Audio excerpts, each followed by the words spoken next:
Buen día. Hoy vamos a ver sobre lo que es el protocolo diagnóstico y terapéutico de lo que es otitis. Esto ha venido a cargo por el Hospital Regional Docente de Trujillo, guiado por el doctor Guillermo Manuel Fonseca Risco.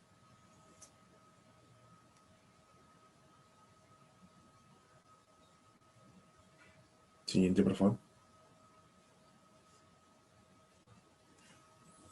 Bueno, tenemos lo que es la otitis externa localizada.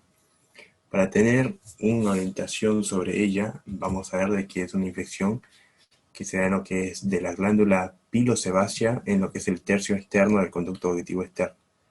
Dentro de lo que es la epidemiología, es frecuente en edades, en las edades de 5 a 9 años, y dentro de los factores ambientales más frecuentes son en épocas de verano, en pacientes que tienen actividades acuáticas, y se debe también a si la zona está húmeda, ¿no?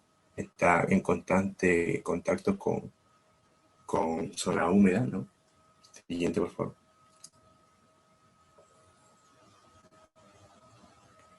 Dentro de la etiología tenemos como los tres más frecuentes microorganismos. Tenemos encabezando la Staphylococcus aureus, la Pseudomonas aeruginosa y lo que es la Staphylococcus epidermidis. Dentro de la fisiopatología lo hemos resaltado en tres partes. Tenemos la primera, que es la ruptura de la barrera, que es la piel, donde el cerumen es el primero en aparecer, ¿no? Es el primer paso en esta fisiopatología, la presencia del cerumen. Y en la segunda fase vamos a tener que la inflamación y el edema de la piel del conducto auditivo externo van a ocasionar prurito y obstrucción. Por lo tanto, en los pacientes al efecto del prurito van a iniciar a que se produzca un rascado, especialmente en aquella población pediátrica donde no tienen la forma de cómo decirlo, simplemente lo hacen, y eso puede agravar el cuadro, ¿no? Que apareciendo las lesiones. En la fase 3 tenemos que altera ya la migración epitelial, así también como una alteración en el pH del conducto auditivo externo, de manera que va a existir también un cambio en lo que es la microflora, y es frecuente de que ingresen nuevos patógenos, unos microorganismos en los cuales van a ser, dentro de la etiología ya mencionada, serán los causantes de esta patología. Siguiente, por favor. Dentro del cuadro clínico hemos considerado tres, lo más importante: la otalgia, que es el aumento de la presencia de dolor y consiste una exacerbación cuando hay una movilización de lo que es el pabellón auricular con la mastigación y la presión del trago. También tenemos acompañada del prurito, que es el rascado de poblaciones pediátricas, que como se mencionó puede producir lesiones. La otorrea, que en el caso llegue a fistulizarse, puede presentar. Y con lo que corresponde al diagnóstico, está basado tanto en la clínica y el examen físico. Tenemos la otoscopía, que puede verse lo que es una tumoración flogótica, edema y evidencias también de laceraciones en el tercio externo de este conducto auditivo externo. También la presencia de un intenso llanto y molestias en niños que nos indican la sensibilidad cuando se le presiona la parte del trago, dando un signo del trago positivo. Siguiente, por favor. Dentro del tratamiento tenemos las indicaciones generales principalmente. Hay que evitar la limpieza del conducto auditivo con hisopos o cualquier otro objeto.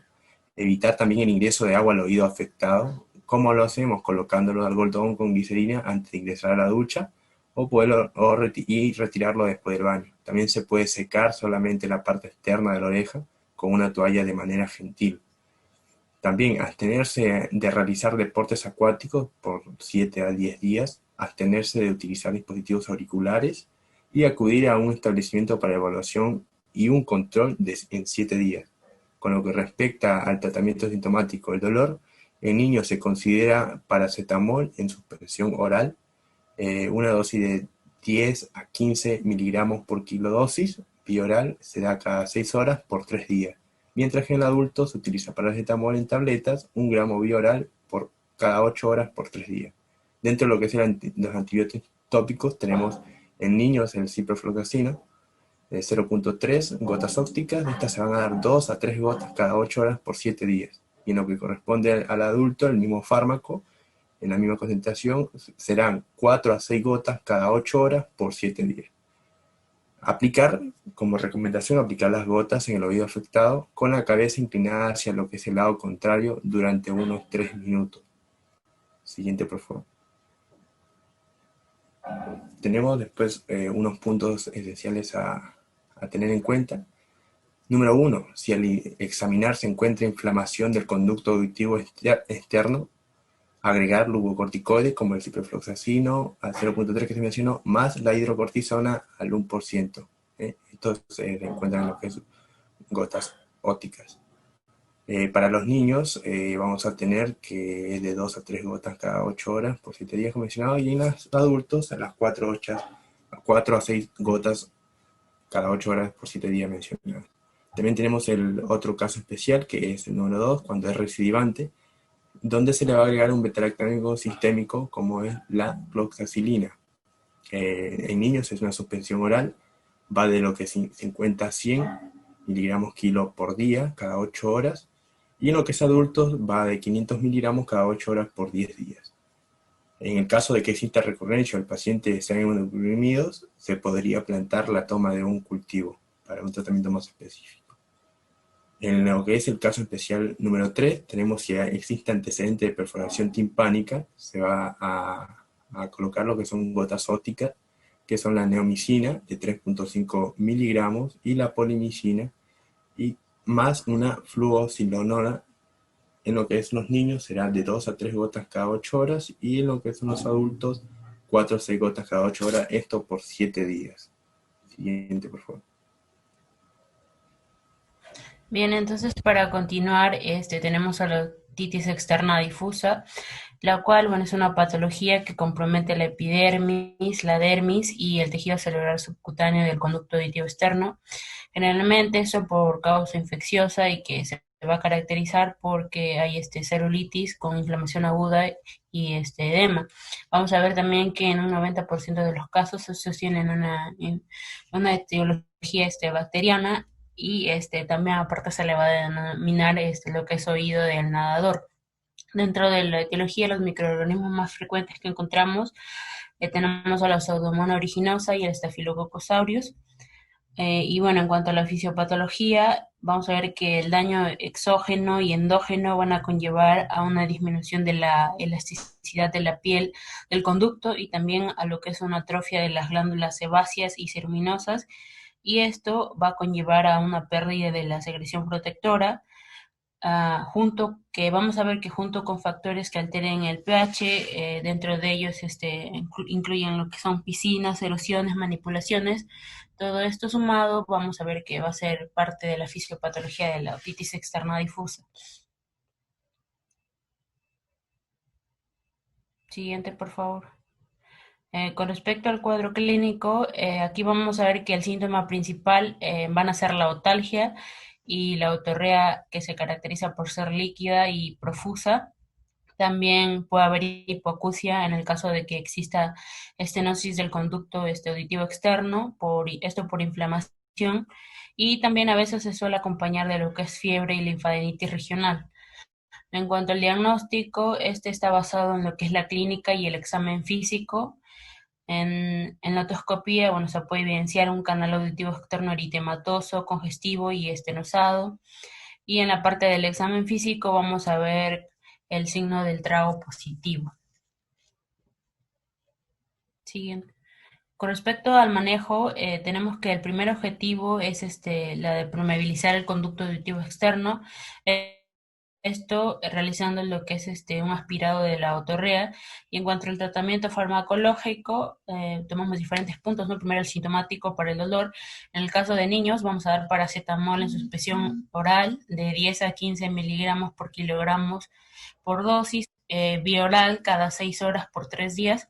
En el caso del adulto, dependiendo de la intensidad del dolor, en el caso de si es dolor leve a moderado, vamos a dar paracetamol de 1 gramo por vía oral cada 8 horas durante 3 días. En el caso de que el dolor sea severo, vamos a dar dextropoxifeno de 65 miligramos por vía oral cada 12 horas, máximo por 3 días. Luego tenemos la antibioticoterapia, bueno, con antibióticos tópicos en niños con gotas óticas, ciprofloxacino de 0,3% de 2 a 3 gotas cada 8 horas por 7 días.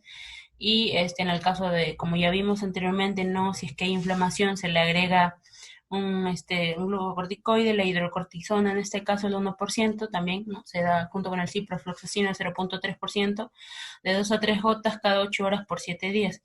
En el caso de los adultos, también la misma presentación en gotas óticas, ciprofloxacino de 0,3%, 4 a 6 gotas cada 8 horas por 7 días, y también se puede agregar hidrocortisona al 1%, esto de 4 a 6 gotas cada 8 horas por 7 días. En el caso de los antibióticos sistémicos, en los niños vamos a dar amoxicilina clavulánico en, en presentación en jarabe de 125, 250 o 400 miligramos, más 62 miligramos por 5 mililitros. En los pacientes menores de 3 meses, en dosis de 30 miligramos por kilogramo por 24 horas, 2 veces al día. En el caso de los pacientes mayores de 3 meses, de 20 a 40 miligramos por kilogramo por 24 horas, 2 veces al día también. En el caso de los adultos, la dosis va a ser de 875 por 125 miligramos vía oral cada 12 horas durante 7 días. Y luego tenemos las soluciones acidificantes, esto en caso de la intolerancia oral. Tenemos violeta de genciana al 0,5% en solución, una aplicación de 2 a 3 veces por día. El acetato de aluminio, que también es en solución, de 2 a 3 gotas en el oído, también de 3 a 4 veces por día. Y el ácido acético de 2%, que es en presentación de gotas óticas, de 3 a 6 gotas en el oído afectado cada 2 a 3 horas. Y bueno, con respecto a las indicaciones generales, también, ¿no? Casi es lo mismo para todas las patologías. Hay que evitar la limpieza del conducto auditivo con hisopos o cualquier otro objeto. Hay que evitar el ingreso del agua al oído afectado, ¿no? Esto colocándonos un algodón con glicerina antes de ingresar a la ducha y retirarlo posteriormente. Hay que secar solamente la parte externa de la oreja con una toalla de manera gentil, abstenernos de realizar deportes acuáticos durante aproximadamente 7 a 10 días, abstenernos de utilizar dispositivos y acudir al establecimiento para la evaluación en los 7 días posteriores.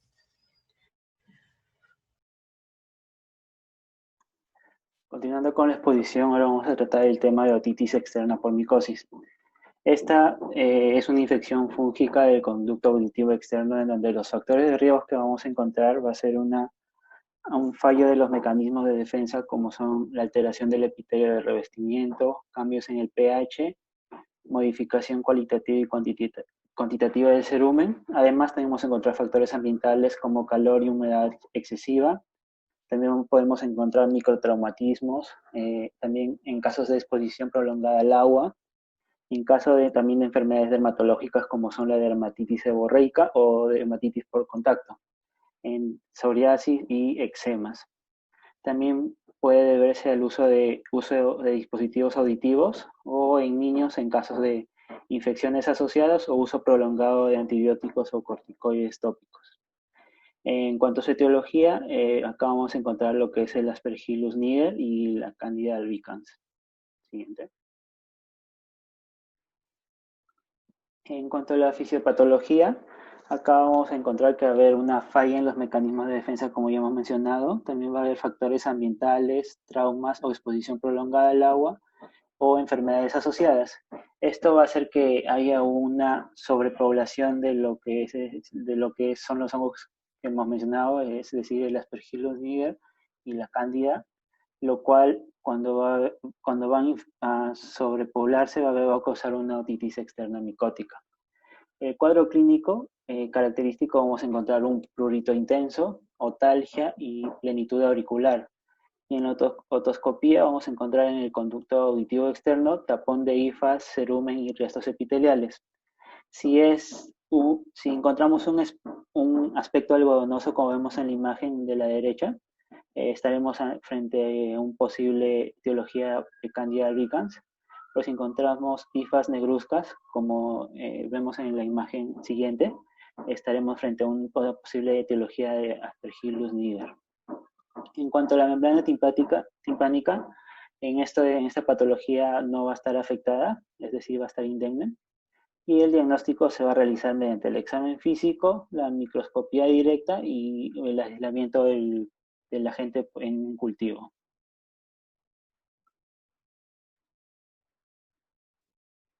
Bueno, ahora vamos a ver que en cuanto al manejo, tanto en niños como adultos, el primer objetivo es la limpieza meticulosa del conducto auditivo externo mediante la aspiración para retirar los residuos o elementos fúngicos visibles. Además, también el uso de fúngicos tópicos, que en primera línea tenemos al clotrimazol al 1% en solución. Se aplican de 4 a 5 gotas 2 veces al día por 10 a 14 días. Y para su aplicación se debe inclinar la cabeza hacia el hombro opuesto. Y bueno, en adultos se debe tirar del lóbulo de la oreja hacia atrás y hacia afuera, mientras que en los niños se tira del lóbulo de la oreja hacia abajo para obtener más facilidad al momento de aplicar la solución. Y se debe tener en cuenta que el paciente debe estar recostado por unos 3 a 5 minutos después de la aplicación.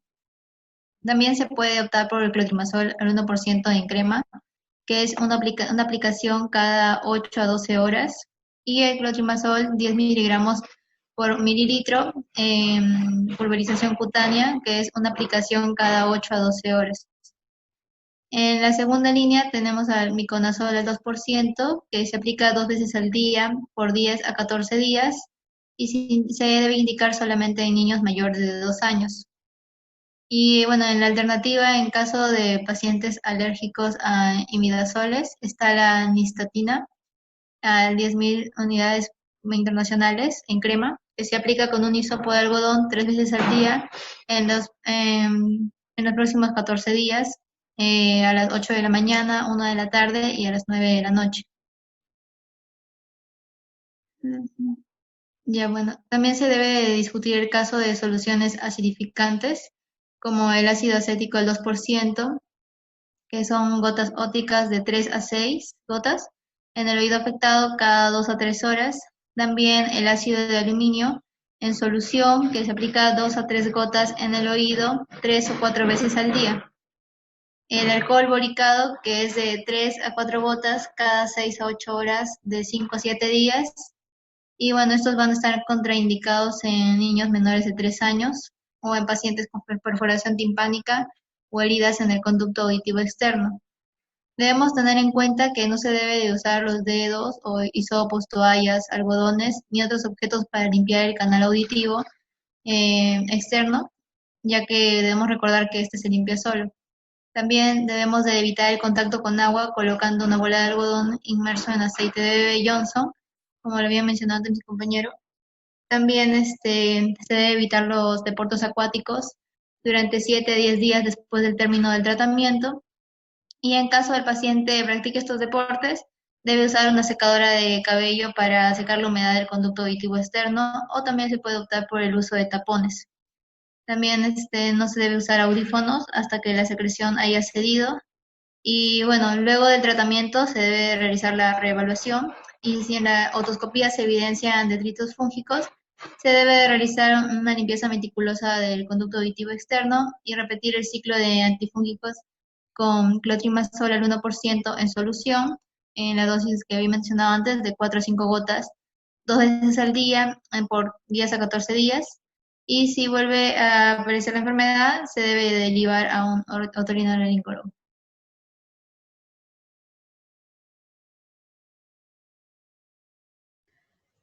Bueno, la otra patología que vamos a tratar es la otitis externa maligna, el cual esta se define como una forma agresiva de otitis, el cual va a estar producida más frecuentemente en pacientes que sean añosos, o también en el caso que estén inmunosuprimidos, como por ejemplo los diabéticos. Y bueno, la etiología más frecuente en este caso es la Pseudomonas aeruginosa, el cual es un patógeno gram negativo. Siguiente.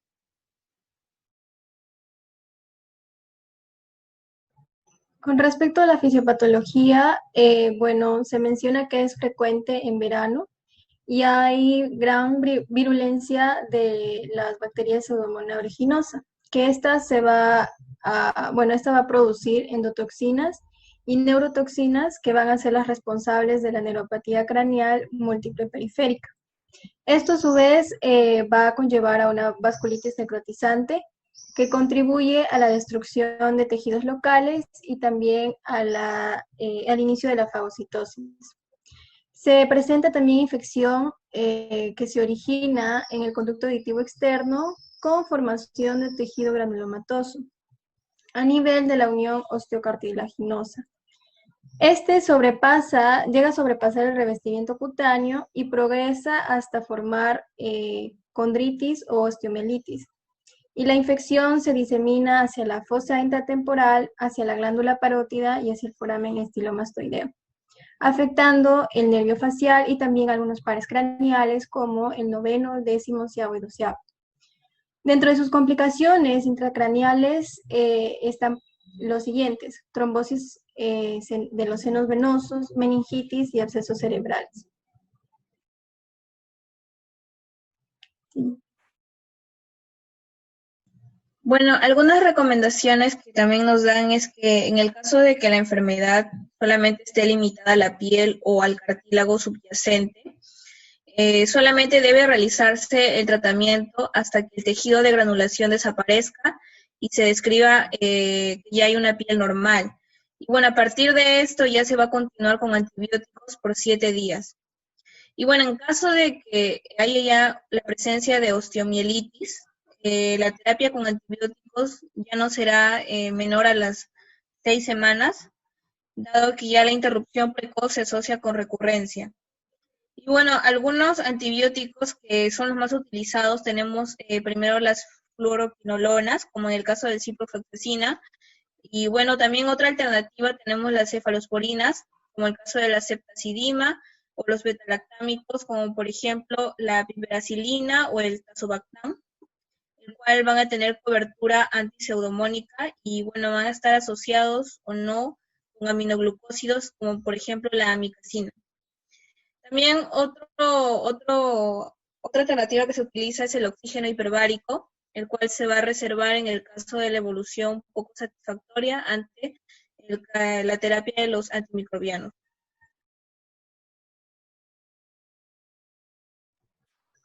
Con respecto al cuadro clínico, se considera en la clínica, se presenta como otorrea purulenta verdosa, también como otorragia, presenta trismus, dolor tenebrante,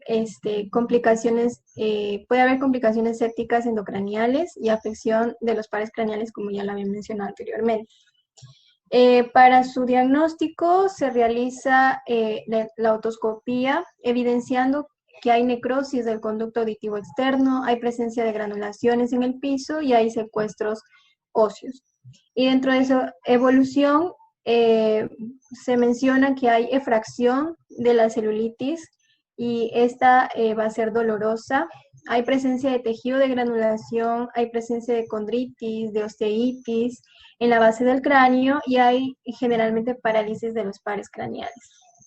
Bueno, en la siguiente imagen podemos ver un algoritmo en donde se menciona que el paciente que ha sido diagnosticado con otitis externa maligna es de preferencia hospitalizado y se evalúan ciertos factores que pueden agravar esta patología, como por ejemplo la diabetes mellitus, desórdenes linfoproliferativos, medicación que puede inmunosuprimir al paciente, si el paciente presenta VIH o ya tiene estadio de SIDA, si ha tenido antecedentes de irrigación óptica traumática, generalmente en pacientes con diabetes.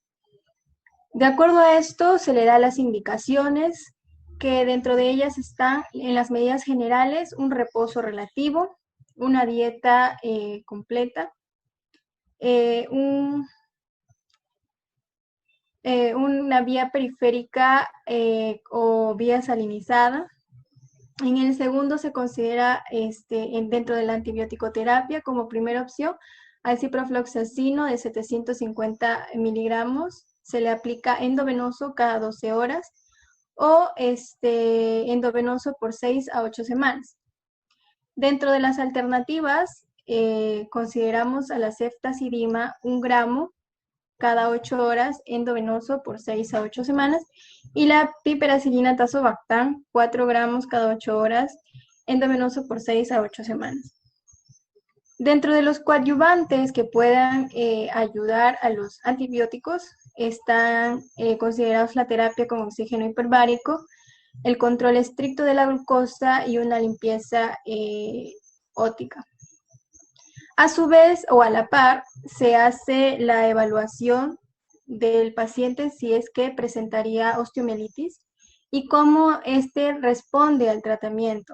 Se le hace también una evaluación con gammagrafía, ya sea con galio o actinesio, para ver si ha habido respuesta del tratamiento o ha disminuido los síntomas o la clínica. También se evalúa a través de tomografía o resonancia. De acuerdo a esto, se va a ver la extensión de la enfermedad, si hay complicaciones intracraneales o si hay presencia de abscesos. De acuerdo a eso, si existiera, se hace el debido manejo quirúrgico con debridamiento local, remoción del secuestro óseo y drenaje del absceso si lo necesitara.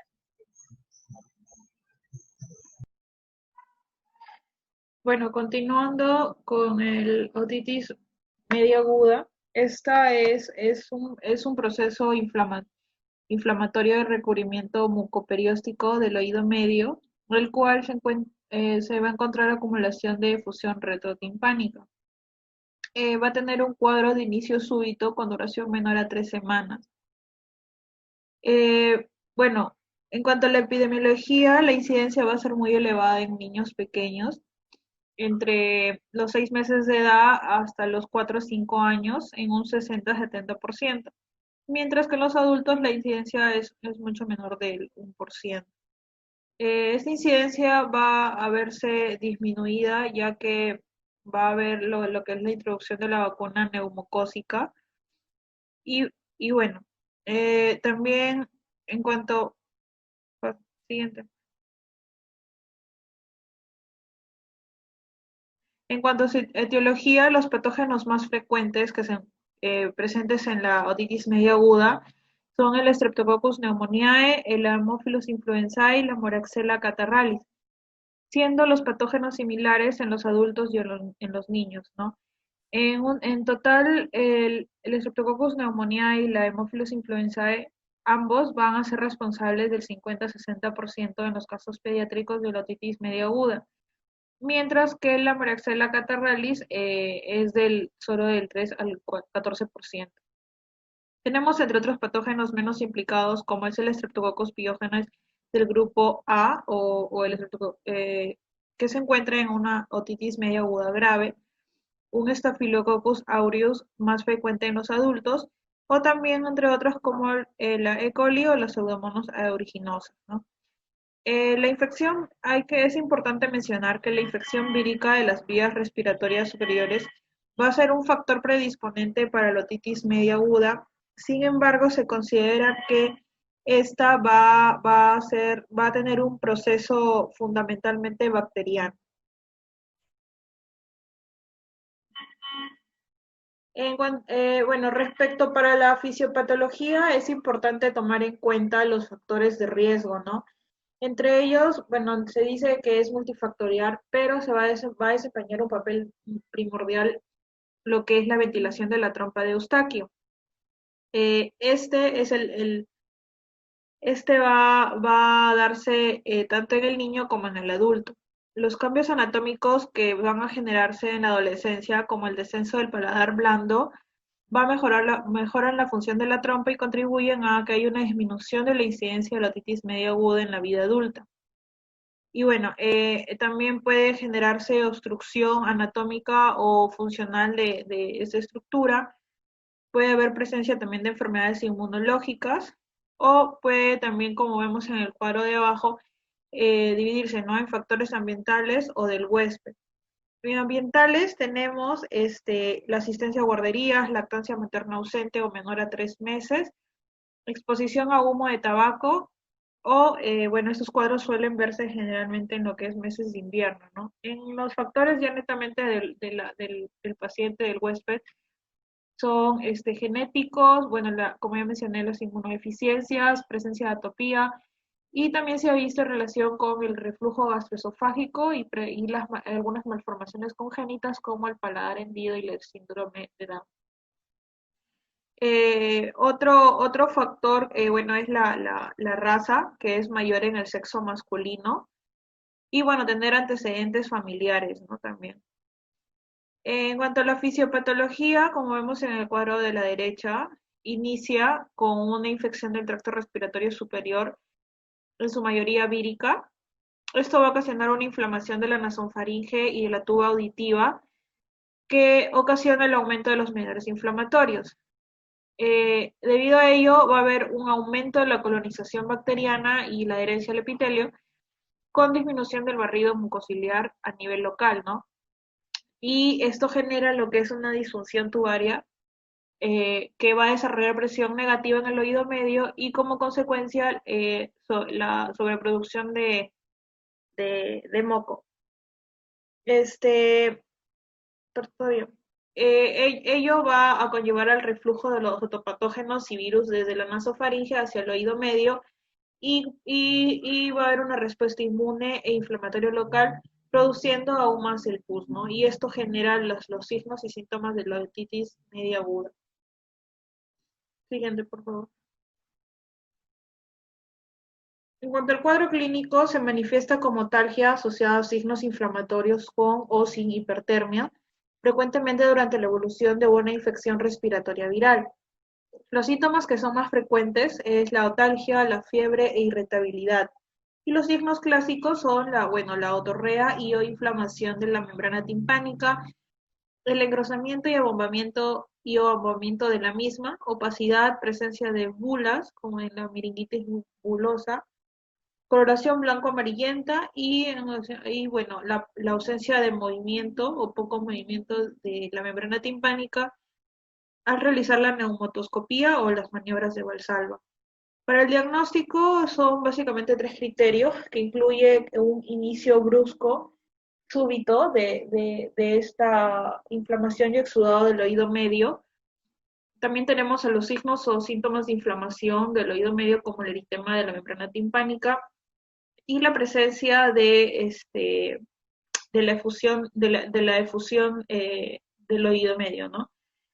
Que, pues bueno, es la otorrea, o también presencia de nivel de líquido aire retrotimpánico y la movilidad de la membrana timpánica limitada o ausente.